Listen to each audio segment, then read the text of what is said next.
Hi, greetings, Miss Naji, my fellow classmates. This final project and presentation was prepared by Kalina Gopi and myself, Makila Dunbar.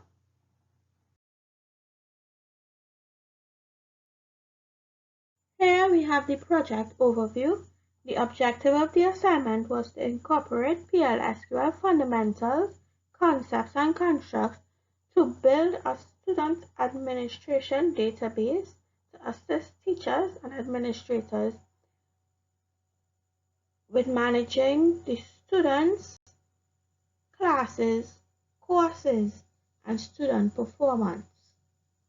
We created some anonymous blocks that once executed can be used to perform specific tasks.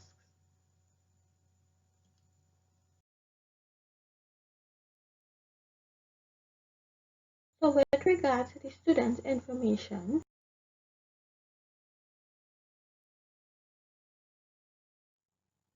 to enroll a student in class, we use the student ID and the class ID as input parameters and a simple insert into the enrollments table. By initializing the student ID and class ID, this would prompt the user to enter both values. Once inserted, the output statement is going to display that the student has been successfully enrolled in the class. The drop student from class, we use a delete on the enrollments table, once again using the student ID and class ID as input parameters, and an if-else statement. The if SQL %row count will check to see if the student ID and class ID is in the enrollments table. If it is there, it's going to delete the row. If not, it's going to display that the student is not enrolled in the class. Now we are going to the teachers tools.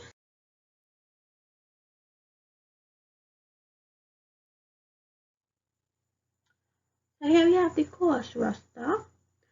This code will take the instructor ID and course ID as input parameters. We did a select from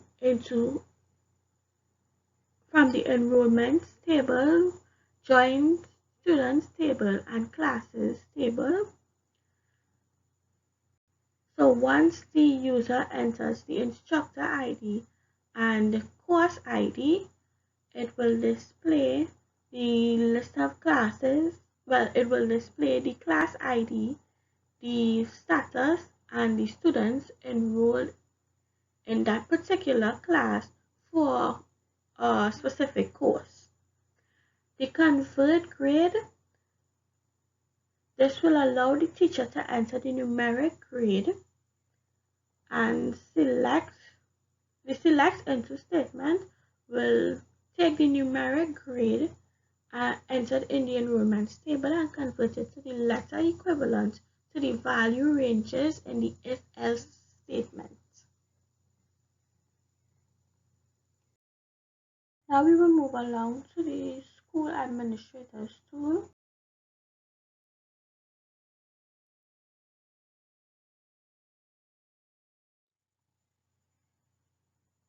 To show missing grades, this block displays a list of enrollments where no final grades have been recorded. The user is prompted to enter the start date and end date. The cursor will retrieve the class ID, the student ID, and the status from the enrollment table where there is no numeric grade or letter grade inserted. So as you can see from the slide, we entered the start date and end date and the list with the student ID and class ID that where no grades were inserted.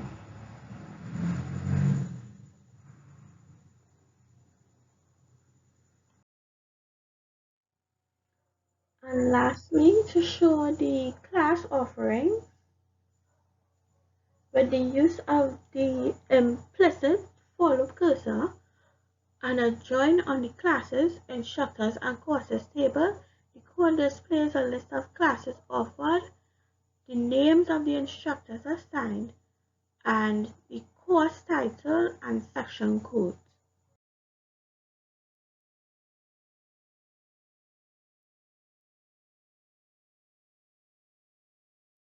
So here we will move on to the project enhancements. In order to make the student administration database more effective, we elaborated on the anonymous blocks seen in the previous slides and created procedures, functions, and packages to provide better performance, higher productivity, ease of use, and increased scalability for teachers and administrators.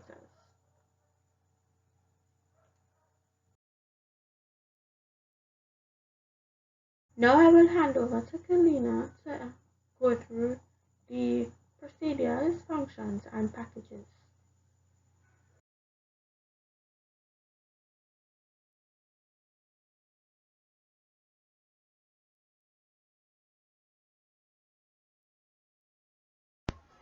Okay, so the first procedure we dealt with was the enroll students procedure. We took the enroll underscore student underscore in class SQL block and we modified it. It accepts a student ID and a class ID as input parameters. We used today's date for the enrollment date and a string enrolled for the status.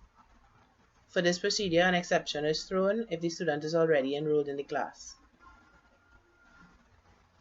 From the slides, you can see we used that block of code to test, and the results are displayed below. For the course roster procedure, we rewrote the course roster block of code. It accepts an instructor's ID and course ID as input parameters. For each enrollment, it displays the class ID, status, student, first name, and last name.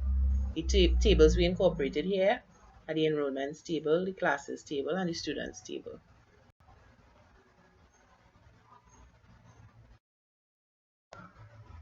For the missing grades procedure, we basically rewrote the missing grades block of code. This procedure accepts a start date and an end date to establish a date range, and then it displays the enrollments between those two dates. So basically, what the procedure is doing is showing all the missing grades between a specified time frame. The table we used for this procedure is the enrollments table, and the results are displayed on the slide. Okay, so the next procedure is the show class offerings procedure. This procedure accepts a start date and an end date. For each class found, it displays the class ID, start date, instructor's first name, last name, course title, and section code. The procedure calls the compute average grade function to display the average grade for that particular class. And the tables we used here are the classes table, the instructors table, courses, and enrollments. This slide shows the results we got from the show class offerings procedure. So as you can see, when a date range is specified, it displays the details for that particular class and works out the average grade for that class. Now we move on to the functions. Those were the procedures. Now we move on to the functions. Okay, so the first function we dealt with was the convert grades function. This function basically takes in a number and returns a character value, in this case being a letter grade. We chose to go with the else if scenario rather than a case for this question. From the slide you could see that we ran this block of code and we added the value 75 to be converted, and from the results you could see a C was displayed. So we ran that code to test the actual functionality of the function. So we got the results that we desired based on the grade, the number grade that we entered. And now that we are finished with the functions, we move on to the packages. So the first package we looked at was the enrollments packages. This package basically contains all the procedures that were previously created.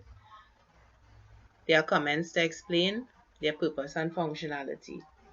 We made all the procedures public and commented everything to explain.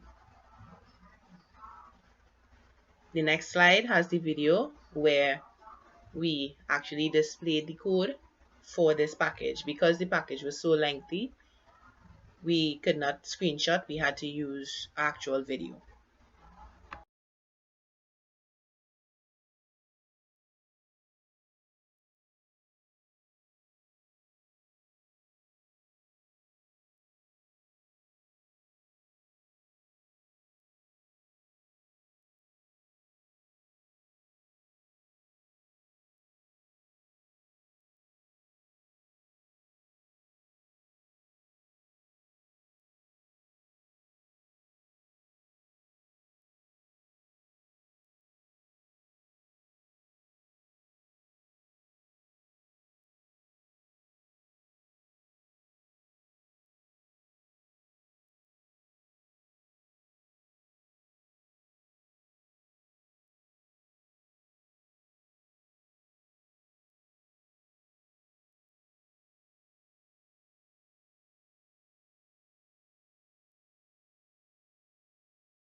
So the next package we did was the admin tools package. This package basically incorporated all the procedures and functions we wrote previously. We made the following public: show missing grades, show class offerings, count classes per course, and the following we made private: compute average grade. The tables we used for this package were the classes, instructors, and courses tables. And again, because the code is so lengthy, the next slide would show you the video displaying all the code for that admin tools package.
And now that the packages are created, I will put you back on to Michaela, who will go through the managing students and grades section, where she would have made modifications to the enrollments package and the admin tools package.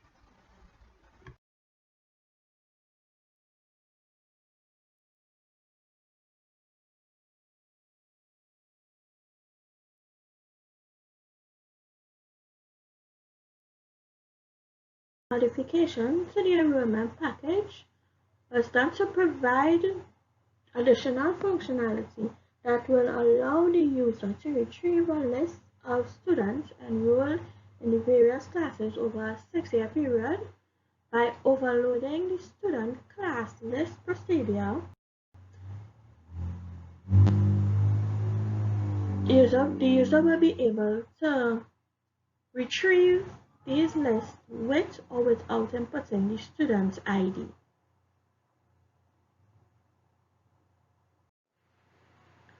To print the output or report, we created a procedure to read the external files using the UTL file package, whereby we created a text file called student class list on the operating system directory, which was referenced to an object in the database.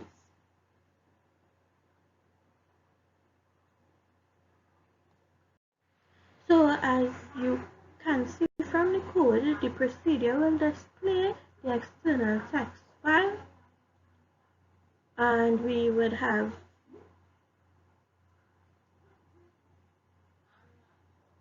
declared the different exceptions. Although the package was compiled successfully, we were unable to test the functionality of the procedure.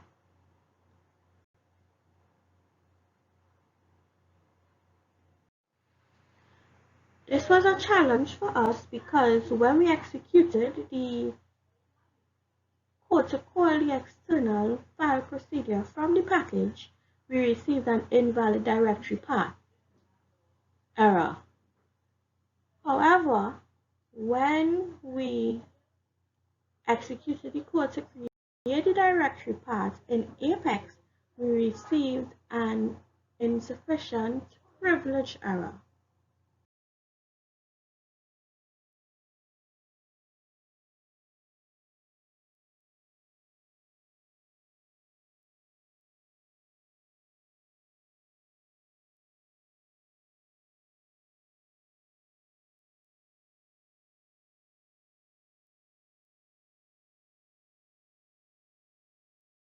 In the body of this package, the compute average grade function is declared as a private function to calculate the average grade for a particular class. The package body was modified to include the forward declaration concept, which is basically declaring the compute average grade function separately so that it will be able to be called from anywhere in the package body.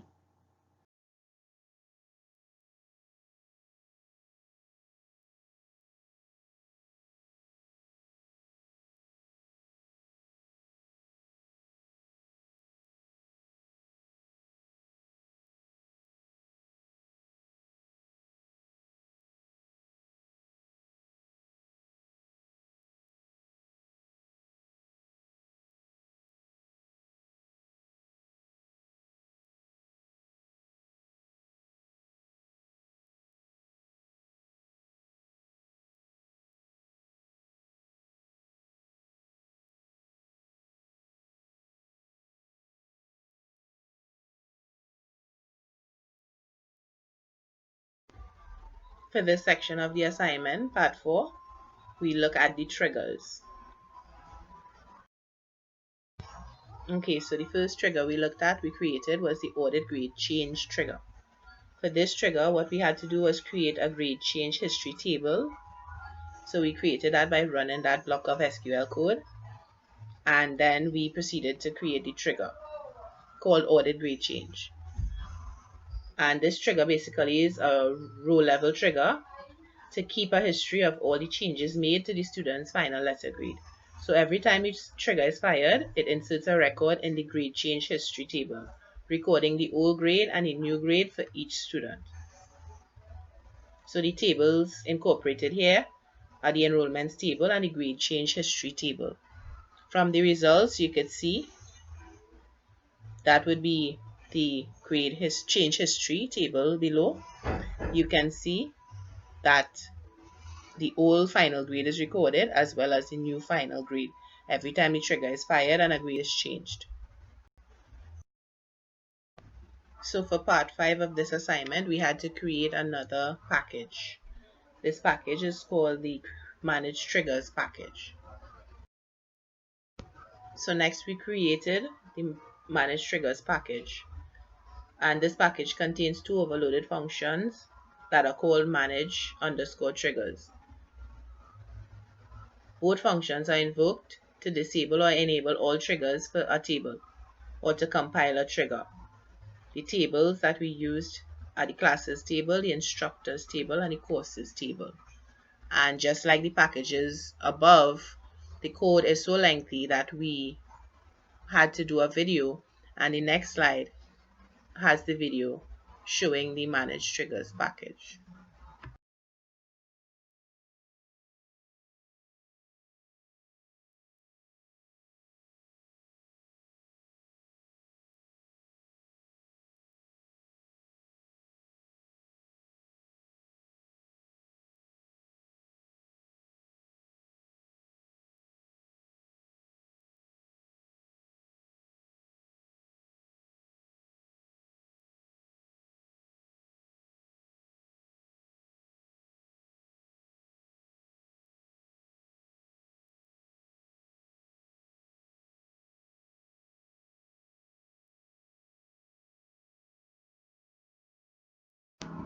So as a part of the assignment, we would have spoken about the challenges.